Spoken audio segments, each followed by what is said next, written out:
Hi everyone, Gabester here with another Starcraft 2 commentary guide. This video will illustrate one of the strategies for achieving gold rating on the opening Gambit challenge in the Starcraft 2 single player. Like most of my recent videos, I'm trying to upload the replays so that they can be downloaded. So if you want to get more details and get that replay, you'll see a link to that in the comments in YouTube. So anyway, before I begin, I just want to generalize what the requirement is for the gold rating. You need to complete the objectives, which is building 30 Marines, 8 siege tanks, and 8 ghosts within, I think it's 18 minutes total. And to get gold, you need to finish actually with 4 minutes remaining. So you need to do it in 14 minutes. This particular run, I'm able to do it with around, I think it's 5 minutes 36 seconds remaining. So I get an extra minute and a half, a little more, which is by far the best I've been able to get, and pretty good compared to all the YouTube videos I looked for. So anyway, let's get started here. So the opening is pretty standard. Just quickly get your SCVs on the minerals, start training. If you want to be a little more efficient, you can manually select your mineral patches to put your new SCVs on the opening patches. But the main strategy here is to constantly create units that increase your army and your economy, and try to finish the achievement so that you're building all 3 types of required units, Marines, Siege Tanks, and Ghosts, simultaneously, such that you meet the requirements sort of at the same time. So you might have 27 Marines and 7 Siege Tanks and 7 Ghosts, and the next set pop out at the same time. Just sort of the more efficient way to do it. Anyway, as you saw, what I do is I send my SCV out. My first one, I'm going to show you this. So I wait for 9 supply, and I queue up another Marine, so this is, or excuse me, SCV, so that's my 10th. And then when it's about 2/3 of the way done, I take an SCV that just dropped minerals off and bring them up. And so that timing basically allows me to get this supply depot started and keep cranking out SCVs. And it's pretty much right on. This supply depot will finish just before this one. So that's what you want. And then I build one more SCV, leave this guy up here, and he's going to build the barracks. And you might think, well, good thing they left this guide for me. But actually it's pretty handy because the early Zergling attack is pretty quick. So what I do is, as you saw on 12, I built my barracks, and then I just keep cranking SCVs, never stop. And then once this barracks is complete, I will have enough money to start the orbital command after the next building SCV comes out. And then I start building Marines. You want to get at least 2 Marines out, and then immediately get the supply depot. So you'll kind of see that's what I do here. So there goes the first Marine. I get the supply depot, and then when this currently building SCV finishes, I should get the orbital command going. Yeah, there it goes. So you want to get 2, possibly 3 Marines right away. And notice that I still haven't gotten anything in gas. And this is because I really want to get the command center, the second command center, open and going as quick as possible. So you can see as soon as this supply depot is done, this SCV that's building everything for me so far comes down here. Upgrade. Once I hit 400, then you get your command center going. If you did it right, you'll have that started just as this Zergling attack happens, and you should have 2 Marines, and they'll easily hold it off. Don't forget to use your Q by holding shift, and use your pathing to get your Marines to come on the inside of your wall, and then you can circle them around. So I like to put, my units kind of on this ledge here, and that'll just give them extra time to attack, because there's only one actual wave of enemies that has flying units, and it only has 2 or 3, I think. It's really weak, and they'll quickly take out those mutalisks, and then the units will have to come up to the ramp to get line of sight. So anyway, let's pause it here real quick. So I've got my command center, it's almost finished, and this is another key point. You want to basically maximize your usage of supply for this strategy. So you might see that once you're about halfway through this command center, you should have enough minerals to drop 2 refineries, and sort of at this point then I start going into gas heavy mode. So I wanted to get minerals only early on to get this command center and orbital command shortly after going, and you're constantly cranking SCVs during this whole process so that your economy's high. And then once this is 2/3 or halfway done, you get double refineries.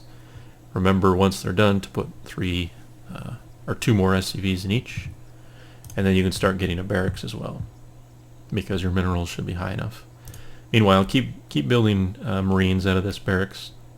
For a long time, I would actually get a tech lab pretty early on this barracks, but I actually found it was better just to leave this one base and use it as a sort of Marine production facility, and then this barracks can get a tech lab later. So let's go back to it here.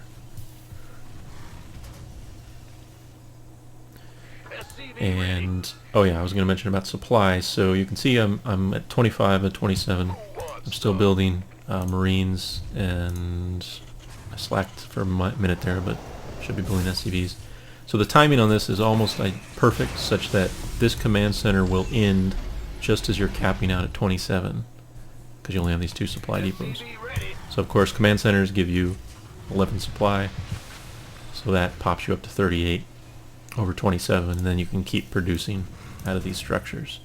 So here you see, as I mentioned, I do get a tech lab on this one, and then once I have enough gas beyond that tech lab, and actually you probably could cut this tech lab early if you want to get the factory slightly faster, but you want to get your factory before you start messing with ghosts, because you want to get a siege tank for the 3rd wave, which is a pretty big roach wave, and they kind of will eat through your Marines. You have to micro a lot if you just use Marines against the roaches.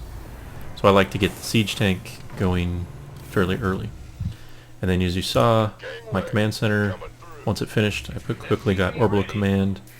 Once orbital command finishes, you drop your mule, and then you can lift off, drop down here, move a bunch of workers over, and then immediately get your refineries. And one mistake I make, and it doesn't really hurt me, but I think I could speed up the total time slightly, is I forget to move SCVs into these refineries for a little bit once they're complete. So if you're hurting for gas, which is usually what you're going to be hurting for in this setup, then you want to remember that quickly. Anyway, let me pause it again here. So the other thing you'll notice is, for a long time I tried to do normal supply depots and keep my supply up that way. But once you get these facilities going, you're going to have probably 4 barracks, at least, maybe 5, and 2 factories. You're really producing a lot of units, a lot of supply. And I'm not a good enough player, macro-wise, to keep my supply depot count high enough. So what I actually end up doing is, I found it was easier to use most of my orbital command energy at this point on the extra supply drops. So you just hop them on there, give you that extra 8 boost. You can still build supply depots, and of course you want to, because you can't infinitely drop onto one supply depot, but this will keep you above your cap pretty easily, so you never have to worry about that. Of course you lose some minerals by doing it this way that your mule would have otherwise give you, but I think this works better. And again, if you're slightly better at macro, you'd get guys in these gases earlier. You might not have to use the supply drops, and then you could get a little bit extra mineral income and not have to worry about it. So you might be able to shave off some time. But anyway, so this is it's got a tech lab, as I mentioned, but you're still producing Marines, because I don't have the Ghost Factory complete, or Ghost Academy complete yet. You can see it's going down there. And once that's complete, then you want to start actually producing ghosts out of your barracks with tech labs.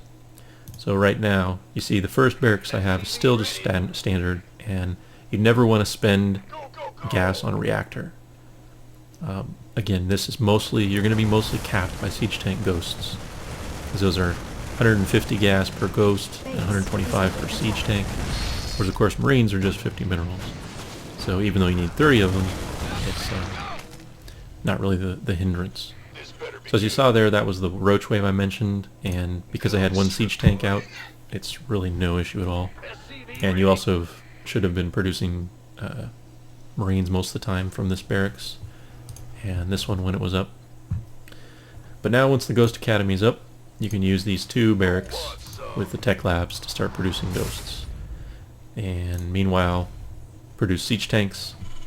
The idea is you want to be constantly producing from the tech lab structures.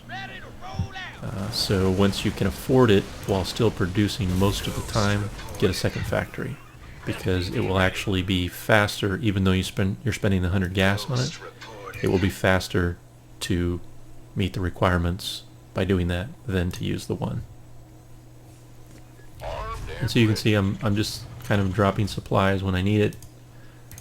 Now I build another barracks, and for a while I used to do 5 barracks trying to get this challenge, but I actually found that you can live with 4 by just constantly using this original one as a Marine producer. And so I finally have guys in these gases, as I mentioned, so watch those when you transfer over here. But at this point your minerals should really be kind of equivalent to your gas and slowly climbing ahead of it. I don't produce that many SCVs now. You still kind of make them, but really you want to hit a plateau of income that allows you to keep producing. And for me, that plateau is not a mineral crux anymore. It's all about gas. So you can see I'm basically just waiting until I get 150 or 125 gas. I can pop out a ghost if I need to. So at this point I'm actually at 7 ghosts, and I have the last one producing. No, I guess I don't. Oh, that's right. I'm using... So when you get kind of high on one of the tech structure units, then you want to focus on using your buildings and your gas primarily for the one that's low. So in this case I'm focusing on using my gas for siege tanks. And once I have enough siege tanks queued up, there's 1 there, so that'll be 7, this will be 8, then I can start my ghost. So there's the ghost there. And then I've got Marines coming out, so these 2 Marines will finish that off. There's an extra. And as long as you just take every unit and put it in this little cubby, the last few waves are nothing. They won't even hurt you. So this particular run, I don't actually lose any units either, I don't think. Yeah. So anyway, that's pretty much it. Just focus on sort of that pattern, especially early on. I really think getting the command center out early and using its supply rather than an extra supply depot will help your economy a lot. But if you kind of just follow the basic structure, you shouldn't have any trouble getting the 4 minutes for gold. So once again, thanks for watching.